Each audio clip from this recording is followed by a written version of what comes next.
Hello there, and welcome back to Mr. J Movies. So, I was going to do a Grindelwald character analysis for my second video, but since this is a movie related YouTube channel, and I have to make a video on, and I had to make a video on Avengers Endgame as the trailer just launched, and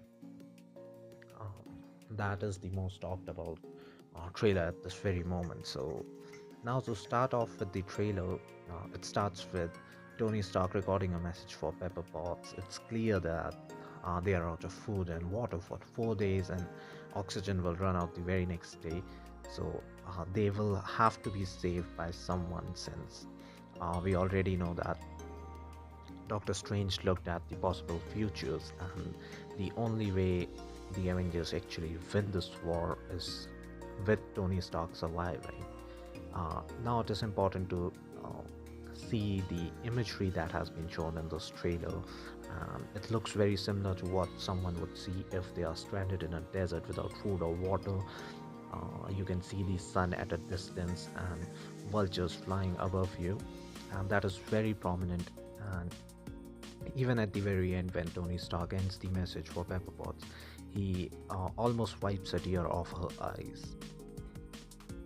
Now, as we know that Nebula is in this very same ship with Tony Stark at this very point of time, and this is the Guardian ship, so it is able to jump through wormholes and move at a very fast speed to come back to Earth. But since they are not able to do this, it is very clear that the ship has taken some kind of damage, and that is why he needs to be saved.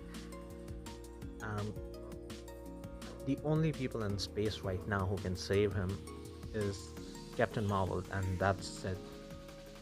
There is no one else who can save Tony Stark at this very point of time, and he needs to be saved. Now, next we see Thanos. He has turned into a farmer. His armor is now a scarecrow, and what is Scarecrow made up of?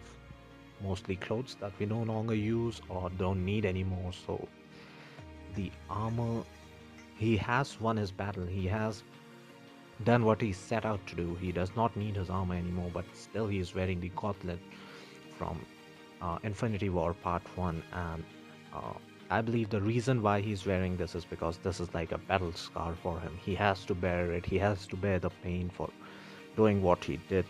Uh, this is exactly the reason why he was the hero of the very first movie. Uh, Infinity War Part 1 was Thanos' arc because he had to do it. In his mind, he is the hero of the saga that is being unfolded at this very point of time. So from here we move to a scene of the Avengers being broken and beaten after the first movie. Natalia's voice confirming that exactly 50% of the world population has been wiped out. We see Thor, we see Nebula in the ship with Tony Stark, and we see Ronan, that is Hawkeye, uh, out for blood, since the only reason he was not in Infinity War Part 1 is because he had to stay home with his family. He could not run away with the secret Avengers. And now, since that family has been destroyed, he is out for blood. And that makes for a very interesting character arc for his character. And I love Jeremy Renner as an actor ever since his very first movie, which was The Hurt Locker. So I'm really interested in seeing how his character pans out in this very movie. Now we see Cap with the compass from the second World War that he had in the very first movie with Peggy's photo on it. So I think this is very important because that's his moral compass. This is where he gets his strength to stay who he is, and despite everything that is going around the world, he is able to maintain his composure and stick to his moral. And this is why the imagery with Peggy's photograph is very important for the Avengers and for Tony Stark himself. Now, the trailer ends with the Avengers title forming back in its place, and the imagery is very similar to how the Avengers were destroyed, how people died at the end of Infinity War Part 1, where everyone turned into dust, and here everyone is swarming back from dust.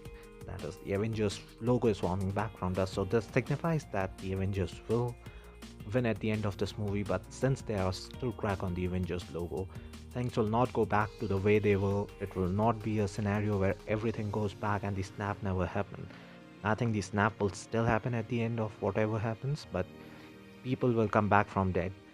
Most people will come back from dead. There might be a few minor characters who don't, since the logo did not form completely. Again, I don't think Endgame is the actual title for this movie. There might be a different title, and this is something that the Russos did at the end of Infinity War Part 1, where they showed specific things, but they were nowhere in the movie. And possibly when the next title reveals, Endgame will not be the trailer. Now, the trailer ends with a post-credit scene with Scott Lang being stuck in 1983, and I this by just watching this particular scene, I have a theory that I have come up with, and I will make a video on that and how I think that Avengers 4 will play out, since this will be a very crucial point, and this is exactly why Tony Stark had to be saved. So thank you so much for watching this video. I'll be coming up with new videos as soon as I can. And thank you so much for your time, and I hope you like this. Please like, share, and subscribe.